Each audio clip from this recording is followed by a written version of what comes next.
The M1918 BAR is a weapon for the support class and has 3 variants: the Trench, Storm and Telescopic. As always, all variants cost 200 war bonds. The Trench is unlocked at support rank 2 and both the Storm and Telescopic are support rank 3. All 3 variants share the same stats.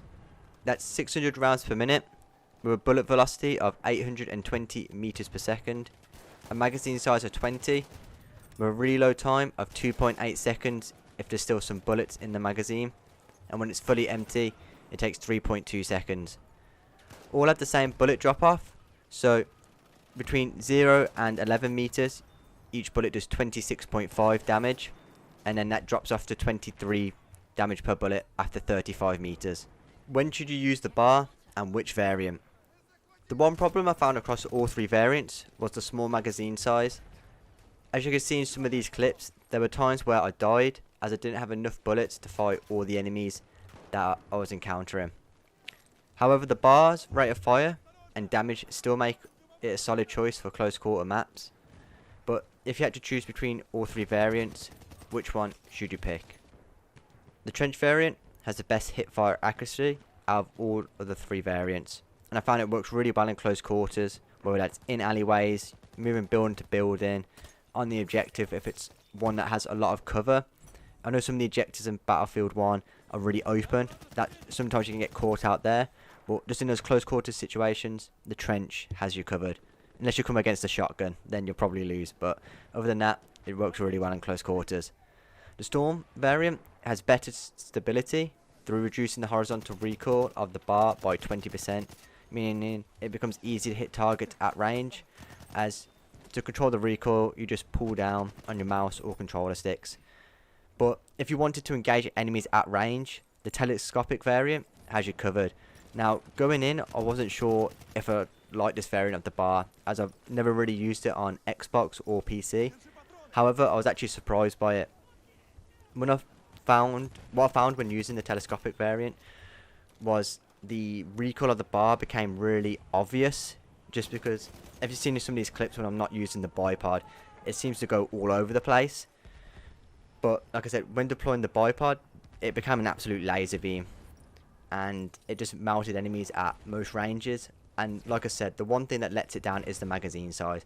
There are weapons out there that have, telescopic sights with bigger magazines, and those are the ones I'd, recommend if you want to go sort of down that route, whether it's like the Lewis gun or those kind of weapons. Just any of the ones that have big magazines and a telescopic sight, you're probably best picking them. However, with the bipod and the telescopic sight, these 2 attachments, coupled with the BAR's excellent muzzle velocity and damage, allow it to be, somewhat competitive at those longer ranges.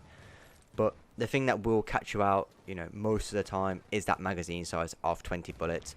If you wanted to take the role of sort of suppressive fire at ranges, sort of pinning the enemy down at those longer ranges, allowing your team to either push up or, just being able to take out enemies, more enemies at range with a telescopic sight, you would be better off picking some of those weapons that have the big magazines with a telescopic sight compared to the BAR, just because, in that time where you're having to reload, people can easily put a smoke on you, put a grenade into your window, push you, that kind of thing. Whereas, those extra 40 odd bullets, you might be able to pin them down a bit longer or even take more of them out. Now, if I had to pick out of these 3 variants, I'd personally go for the Trench, as it suits my playstyle more of being close quarters and in the thick of the action, and just having that, better hipfire accuracy out of the 3 just works really well. Coupled with that rate of fire of the BAR, just makes it really sort of gel with my playstyle. But if you do struggle with the recoil and controlling it, or you want to maybe sit back a bit more and sort of pick your shots, then the Storm variant has you covered, as it, obviously that recoil reduction just makes it, a lot easier to control the BAR sort of erratic recoil. And this is shown as well, as if you check any of the forums, a lot of people are always recommending the Storm variant, and I did see somewhere, like somebody put a stat up saying like 20% of all support players use the BAR Storm. I don't know how accurate that is. It didn't come from DICE, I just saw it on a forum somewhere. But even so, if you just check the forums, people are always sort of giving praise to the BAR Storm and saying, it is one of the better sort of close quarters support weapons. And you know, if you want to try something different, the telescopic has got you covered. But like I said, the recoil aiming down sight, it's really hard to control, a bit all over the place. But when you get that bipod deployed, it does turn into a laser beam, especially with that rate of fire. It makes it quite a deadly, you know, weapon on the battlefield. This is the setup that I found personally worked for me when using the BAR. For the sight on the trench variant, I found the AA was more clear than the default. Obviously in these clips you see me using the default. That's because I completely forgot to just change the sights until after the video was sort of recorded. But I went back and tried the AA sights out as I used to on console, and I found it just more clear. Like with the default sight, I found with the recoil of the trench, sometimes I'd like lose track of the enemy. But with the AA sight being, you know, a bit bigger, a bit more sort of clearance, you know, the enemy is sort of easy to kind of keep track of on the screen. It just made it easy to take out enemies. And I found, I'm not sure if it's kind of like, I don't know what, but just controlling the recoil seemed easy with the AA sight. I don't know why, but that's what I'd personally pick. For the secondary, you know, it's really up to you, but these are some of the ones I found worked well. For the M1911, you can't really go wrong with it. You know, it's a solid all-rounder. The number 3 revolver is there if you want to kind of be a bit like a cowboy. I'm not going to try and pronounce this, but it's on screen. And it's the M1912. I am going to try, but it's on screen. And then we got the Modelo 1915. Might have butchered that as well, but it's a bit easier to pronounce than that other one. For the gadgets, as always for support, I would go the ammo crate or ammo pouch, depending on, you know, personal preference. I like the ammo crate as I can just put it on the ground. You know, my team can run up to it, get what they need, you know, and carry on. And I haven't got to worry about this, you know, for me on keyboard, spamming the number 3 and just throwing out ammo packs. So, you know, everybody can get their ammo and, you know, everybody's happy. With the BAR being more suited to close range, I opted for either the limpet mine. Just, you know, some of these clips you can see I was throwing it through windows and just throwing it on tanks when I came across them. But you could also go for the crossbow frag version and just be able to pop that round doorways, you know, down corridors, onto enemies behind cover and that kind of thing. But overall, it's up to you.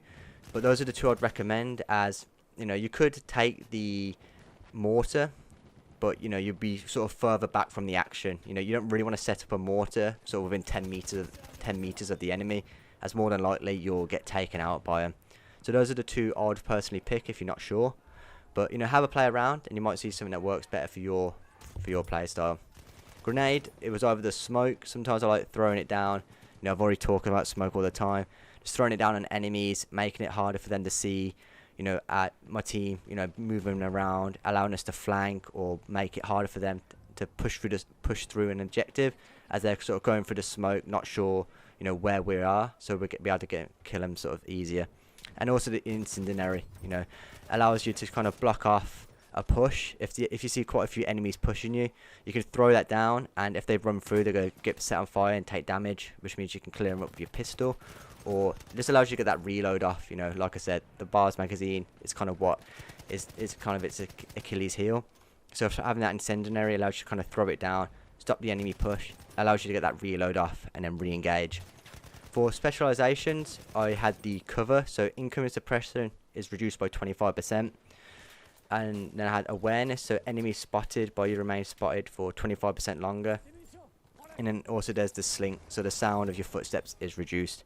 Useful, you know, just allowing you to be a bit more sneaky, especially in that close quarter situation. Just gives you that bit of more of advantage if the enemy can't hear you as easily. You could also have quick regen, so decrease the time before out of combat heal by 20%. And you could also have pin down, so outgoing suppression is increased by 50%, and fully suppressed enemies are spotted. But like I said, the BAR isn't really evolved around, you know, that kind of suppression just because of the magazine size. But, you know, if you wanted to maybe use a telescopic version with pin down, you know, that could work quite well. Finally, just a couple of tips for the BAR.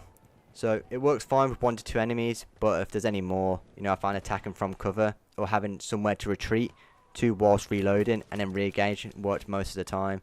And if all else fails, you can just run around, slide, you know, jump about while you're trying to reload, just to make it a bit harder for them to hit you.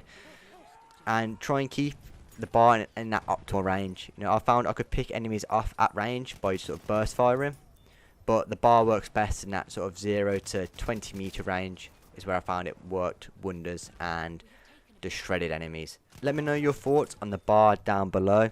If you're new to Battlefield 1, then check out this new player's guide. It fully breaks down the whole game, and you can learn a lot of tips from it. If you enjoyed this video, make sure to leave a like, comment, subscribe. What are your thoughts on the bar? If you want to see more content like this, I've got more sort of weapon breakdowns for Battlefield 1, guides, tips and tricks on this channel, as well as other Battlefield games, so make sure to check them out.